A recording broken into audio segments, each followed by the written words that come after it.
అయితే ప్రభువు దినము దొంగ వచ్చినట్లు వచ్చును. ఆ దినమున ఆకాశములు మహాధ్వనితో గతించిపోవును, పంచభూతములు మిక్కటమైన వేండ్రముతో లయమైపోవును, భూమియు దానిమీదనున్న కృత్యములను కాలిపోవును.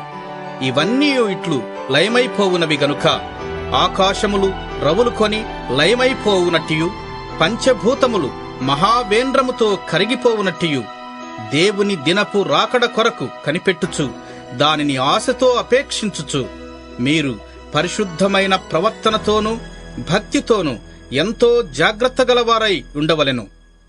అయినను మనమాయన వాగ్దానమును బట్టి క్రొత్త ఆకాశముల కొరకును క్రొత్త భూమి కొరకును కనిపెట్టుచున్నాము.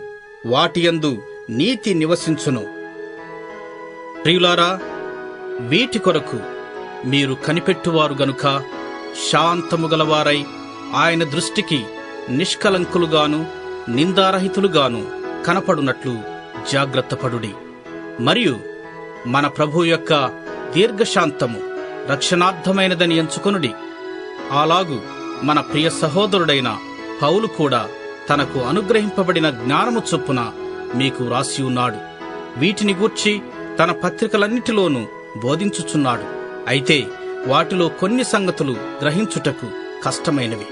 వీటిని విద్యావిహీనులను అస్థిరులైన వారును తక్కిన లేఖనములను అపార్థము చేసినట్లు తమ స్వకీయ నాశనమునకు అపార్థము చేయుదురు.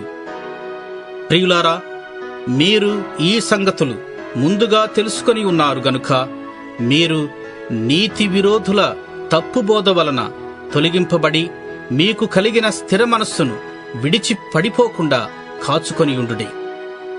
మన ప్రభువును రక్షకుడైన యేసుక్రీస్తు అనుగ్రహించు కృపయందును జ్ఞానమందును అభివృద్ధి పొందుడి.